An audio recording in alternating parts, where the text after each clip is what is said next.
Good morning, everyone, or good afternoon. I'm Valentina Martufi.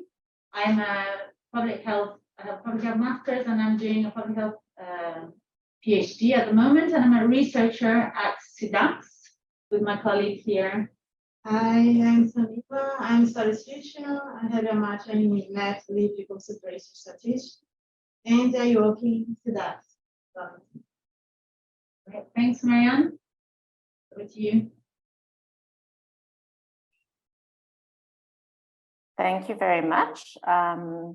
If the technical support can just let me know if there are any issues with sharing my slides. Sorry, I'm just moving things around so I can see properly. I'm going to be sharing with you how we in the Western Cape, which as you can see is there in the bottom left corner, right of South Africa, which itself is of course right at the bottom of Africa, and how in the Western Cape we've been using our routine data from the public services and how we're able to leverage that to form virtual cohorts for research, but actually more important to improve our service delivery in the province. Most of you will perhaps know Cape Town for its iconic Table Mountain, and right in the front, because it's topical at the moment, you can see our football stadium where the World Cup was held here 12 years ago. And you probably think of it as really being a very spectacular and beautiful place. But I'd like to remind you that Cape Town is also an incredibly unequal place, and the Western Cape and South Africa overall. And so in addition to the magnificent scenery, we also have many people living in very poor circumstances, as shown by the picture on the right. With our beautiful mountains, we also have mountains of mortality. And that's what's shown here in these graphs, where we're looking at the number of deaths in the province. This is the latest data that we had from our statistics, our national statistics, which happens to be for 2016. And we're looking at the number of deaths for men at the top and women at the bottom by the age at which those deaths occur. So just firstly, by way of background, the province has about 7 million people. About 75% of them are reliant on the public sector for health services. In other words, don't have health insurance. And that's really who we're going to be talking about in our cohorts. We have over 500,000 people with HIV and about 50,000 new TB diagnoses each year. And what you can see when we look at the causes of mortality is that we still have a very high burden of HIV and TB, both in men and women. At older ages, we have non-communicable diseases causing mortality as an important burden. Of course, at younger ages, in the pink, you can see there the maternal and perinatal causes. And then, unfortunately, in young men, we have an incredible burden of intentional injuries. Unintentional injuries as well, but particularly a huge burden of interpersonal violence. And just to give a sense of what happened with COVID, what we've done is to superimpose on this the COVID deaths from 2021. And you can see that at the older ages in both men and women, COVID really swamped any other cause of death. So what do we do in terms of clinical data in our data center, and how do we turn this into cohort data? We're very fortunate that in the province, the health services since 2007 have implemented a unique identifier. So when a patient comes to seek healthcare and their folder is retrieved, a number of patient stickers will be printed with a health identifier, and mechanisms have been put in place to try as far as possible to make sure that that identifier is used across all services that are provided.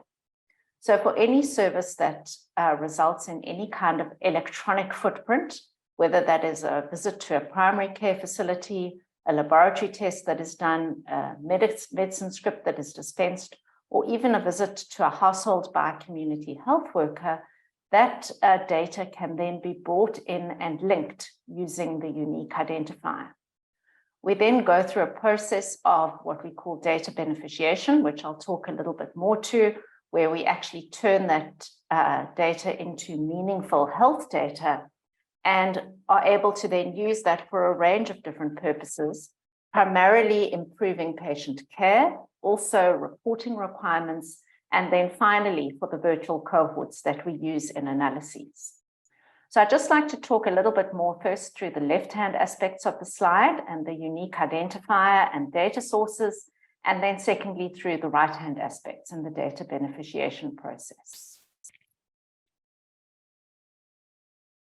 So importantly, the unique identifier, as I said, was we started using it in 2007, and it is a critical enabler to be able to use this person-level health data.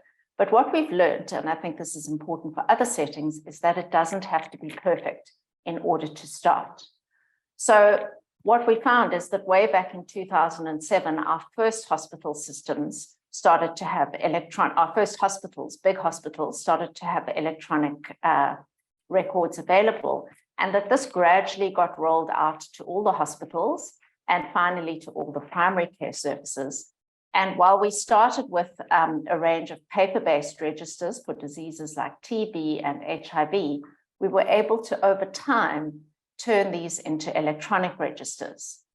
But because of the reliance on this patient identifier, you can see with the barcode and the number, which is printed when a patient visits a health facility, and because this has been implemented over time, even if the sticker was only put into a paper register from a very long time ago, we could eventually turn these registers into electronic records so that we can actually have records going back over patients right through back to the early 2000s when the ART and TB programs, those registers first started.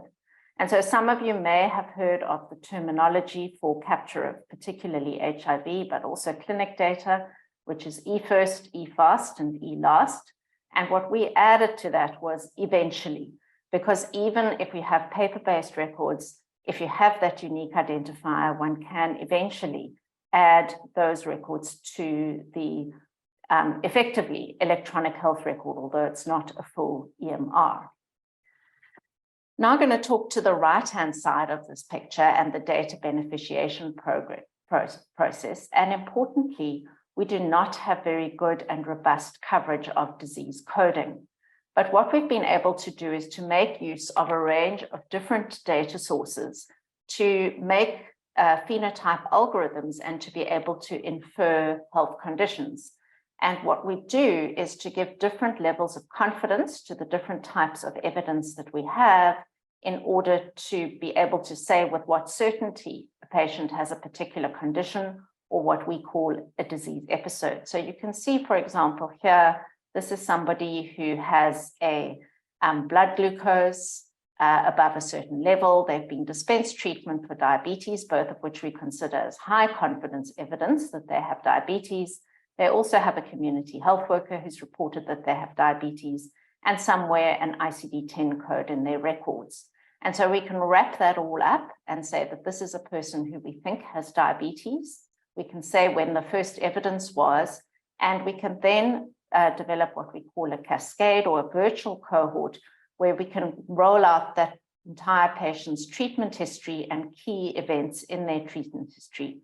So if, for example, we wanted to say what proportion of all our diabetic patients have an eGFR that is out of the normal range or have hypertension, we'd be able to provide that as a cohort outcome, or what proportion are in care.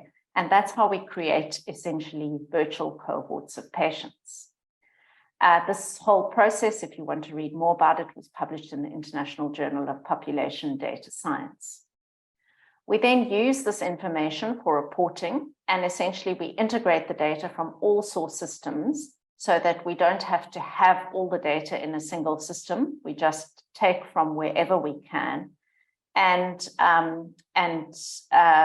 we have a range of different report categories that we use, primarily to improve services, but also for analyses.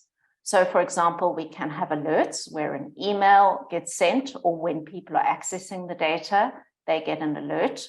For example, a child with a positive HIV PCR who is not on treatment, that alert can be sent. Or if we have a new measles case, I get an email every morning if there is a measles case in the province. We also have a clinical interface, so it's not a full electronic medical record, but a place where clinicians can actually access the data on an individual patient. And this is just an example of that, where a clinician can go in. Obviously, we've removed all identifiers here, but they can see that this is a patient who has been inferred to have HIV, high blood pressure, and to have had a pregnancy. And you can see all their encounters, all their labs, and lower down on the screen, one would see the drugs dispensed.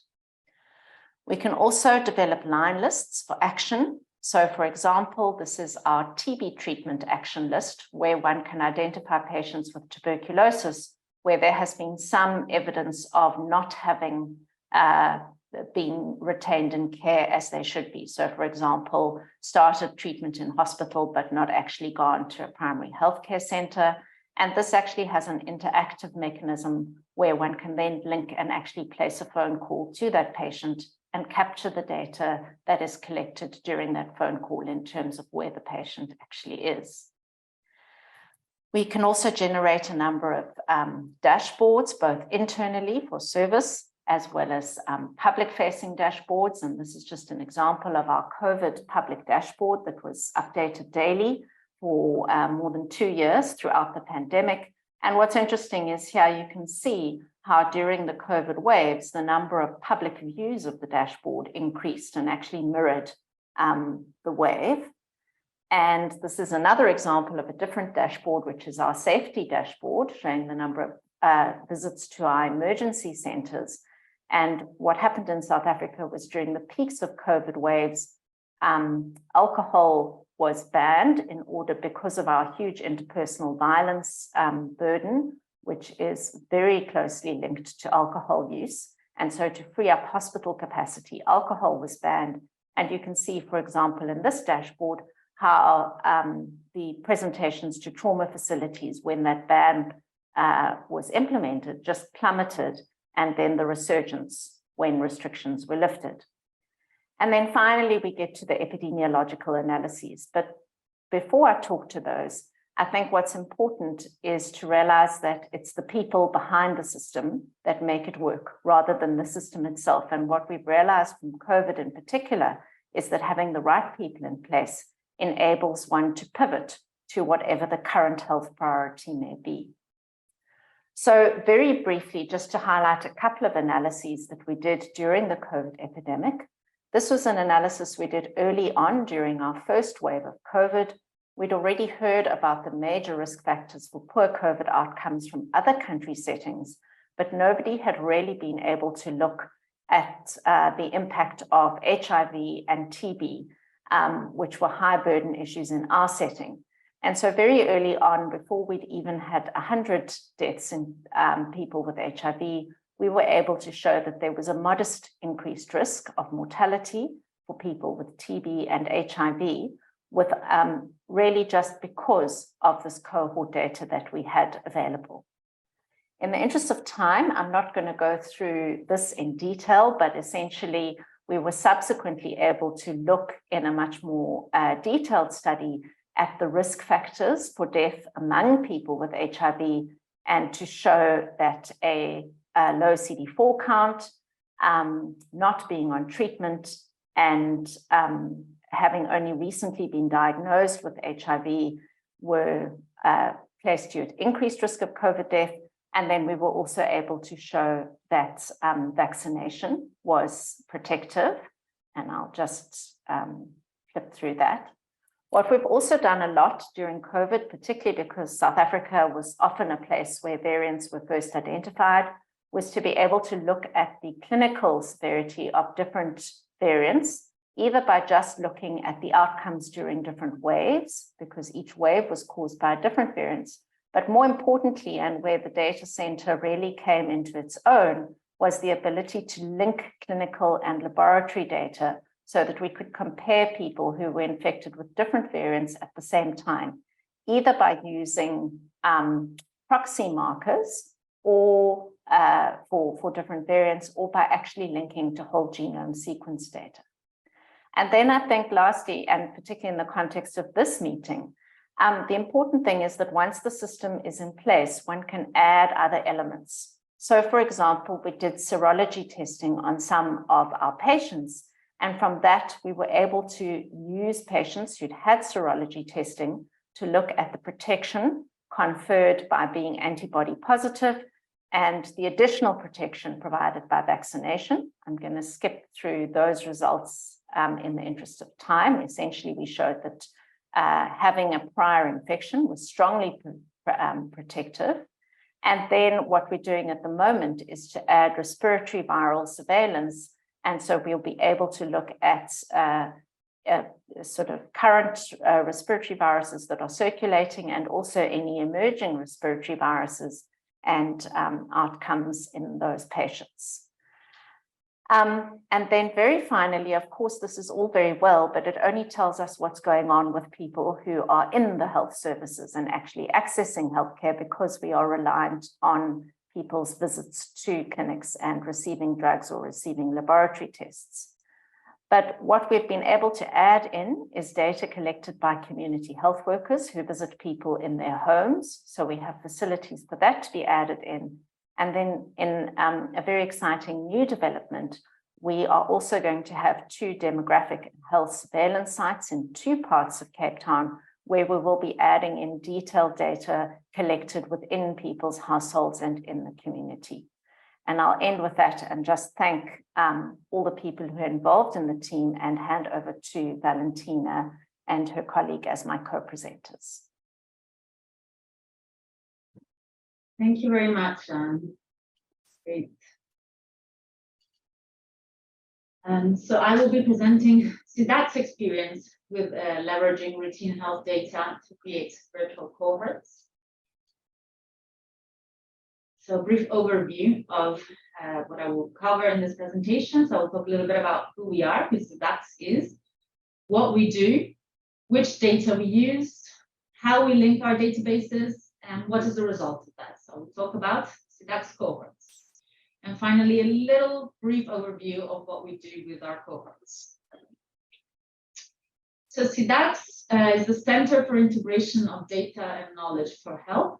It's part of the Fiocruz Foundation, and it was founded in 2016. It is a center that was created to conduct and promote interdisciplinary research, to produce knowledge, develop new scientific methodologies, and promote professional training using linked large-scale databases and high-performance computational resources in a secure environment. CIDAC has today 2 cohorts of millions of Brazilian individuals, which I will detail later in the presentation. But just to point out that we have this publication on the also International Journal of Population Data Science that describes the center and how it was created and what it does. So if you'd like more information, please do feel free to look it up. So what do? We transform administrative data into research data. And through the linkage of large demographic, socioeconomic, and health databases, we create epidemiological cohorts, which provide us with longitudinal data to study inequalities in health, social determinants of health, and the impact of social policies on health. So what is the data that we use? Here's a picture, a representation of the administrative data ecosystem in Brazil. As you can see, we have databases from different institutions. We have some databases from the Ministry of Citizenship. In fact, our main database, the Cadastro Único, which I'll explain in more detail later, comes from this ministry. We also have databases from the Ministry of Regional Development, from the Brazilian Institute of Geography and Statistics, and of course, for the Ministry of Health. We'd also like some databases from the Ministry of Education and Ministry of Labor and Social Security, but we're not there yet. But this is what we're working with. As you can see, some of the databases are marked in red. So those are the ones that we currently already have in-house and are using. So how do we link these databases? We use 2 linkage approaches. In some cases, we have a social identification number that can help us link the baseline of our cohort, of our primary cohort, to social programs data. But predominantly, we use an indexing procedure that employs the CIDAC-RL. There's an algorithm developed by CIDAC, which links births, deaths, infectious diseases, and nutritional data to our 100 million cohort baseline population. by using common attributes such as name, mother's name, sex, municipality of residence, and date of birth. As you can see, there's a publication that describes the creation of our CIDAC RL, so please do look it up if you have interest in knowing more.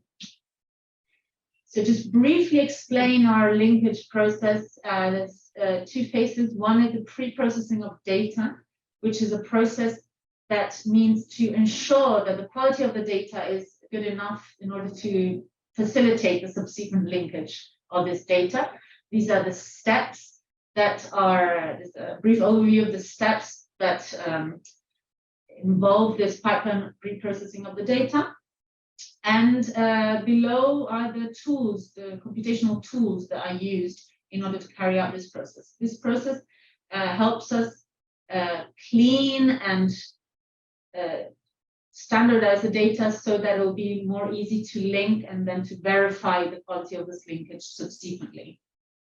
Which brings me to the next step, the next part of the linkage process, which is the pipeline data linkage process, whereby we extract the variables of interest. Obviously, there's a very large number of variables that we're working with. I'll delve into more detail about what kind of variables they are in just a second.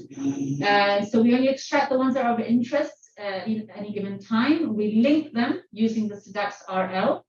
And after we carry out an accuracy analysis, which involves a manual review of a sample of these to implement a number of accuracy metrics, which, for example, we use the ROC curve to understand at which cutting point between sensitivity and specificity we should include certain pairs or linked individuals, right?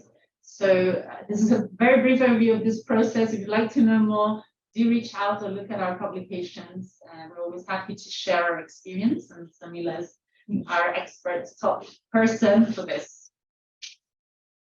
So once we link our data, what was it that we get? We get two cohorts, as I mentioned. The main cohort that we have, the first cohort that was created once that was founded, was the 100 million Brazilian cohort, which today, in fact, has over 131 million individuals. Its baseline comes primarily from the population of the Cadastro Único, which was one of the databases we saw in the initial image about the data ecosystem. Cadastro Único is a single registry, which holds all the information on anybody that's ever applied for a social protection program between 2001 and 2018. So being related to the social protection programs, obviously we're looking at low-income families that would potentially be eligible to be beneficiaries of these programs. So the population that we have, which is over 50% of the Brazilian population, is in fact our more disadvantaged population. So from the Cadastro, we get information also from some specific social protection programs, such as Bolsa Familia, which is a conditional cash transfer program, and it holds records of the payments to the beneficiaries, as well as the conditionalities database, which is also from the Bolsa Familia program, and details whether the beneficiary complied with the conditionalities of the cash transfer related to health and education, accessing health and education services, and also where they complied with these conditionalities. Furthermore, we also have a database from the Minha Casa Minha Vida database, which is a housing program, and so holds records of the beneficiaries that were included in this program. We also have a program wells for beneficiaries that needed to have facilitated access to water, to wells. And then we also connect a number of health databases that collect routine data, such as the CIDAC, which is a live births database from the Ministry of Health. So then we have information about maternal and newborn characteristics. We also connect the cohorts to our hospitalization database, which has records of hospitalizations nationwide. We have the CISBAN database, which has records of monitoring of growth and development and food consumption. And the SINAN, which is the database for the recording of notifiable diseases. And finally, we have the STING, which is our mortality database. So out of all of these databases, when they're linked, we extract anonymized data sets that are then used to carry out research and knowledge creation. The 100 million Brazilian cohorts has a publication that describes it, so you please look it up. Likewise, the birth cohort also has a publication for it. So let me just give you a bit more detail about the second cohort that we have. This was created after the 100 million cohort, and it was created using the baseline of the 100 million cohort, linking it with the CIDAC, so a live birth database. Through this, we obtained a baseline for this birth cohort of over 28 million children. This baseline of the birth cohort can then be linked to the CIDAC for compulsory notification of diseases, for nutritional conditions in the CIDAC database, hospitalization information, and also the Bolsa Familia, so the conditional cash transfers database. And finally, obviously, our mortality database as well to answer a series of research questions. So we have between 2001 and 2018, we had 28 million linked mothers, which represent about 53, almost 54% of our CIDAC population. So what the CIDACs do with this integrated data? I'll give a super brief overview, and please do visit our website to find out more. I will talk very briefly about the types of publications and studies that we carry out using CIDAC's data. I will present super briefly as well the 100 million cohort data visualization tool, and briefly talk about two indexes that were created by CIDACs. In terms of publication and studies, we use our data to study health inequalities and social determinants of health. For example, we have a very recent study about ethno-racial inequalities and child mortality in Brazil. Or, for example, we study socioeconomic determinants of leprosy or factors associated with low birth weight, among many other research questions. We also use our publications. We also use our data, to develop studies on the impact on health of social protection policies and of medical interventions.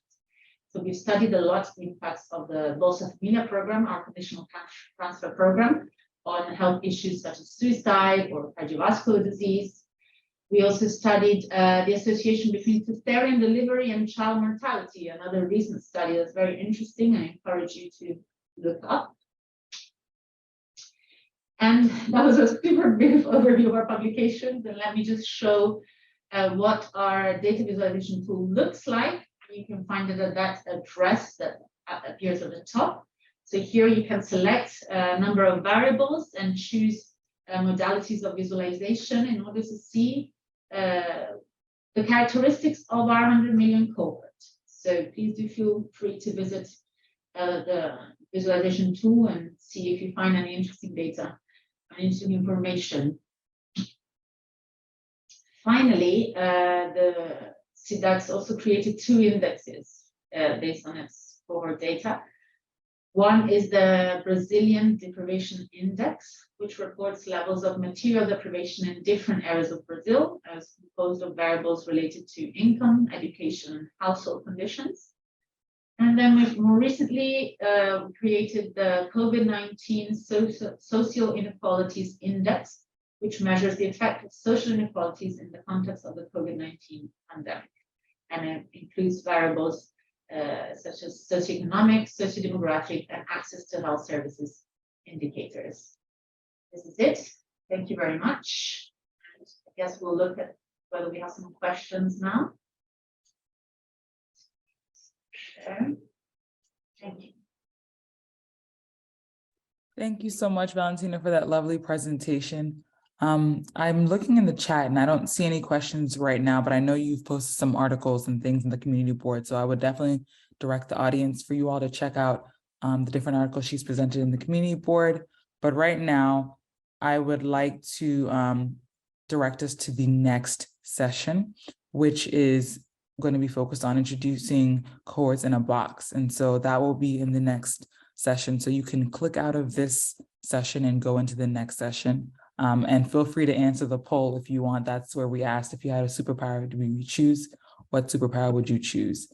Just to get us a little interacted as well. So I'll see you all in the next session.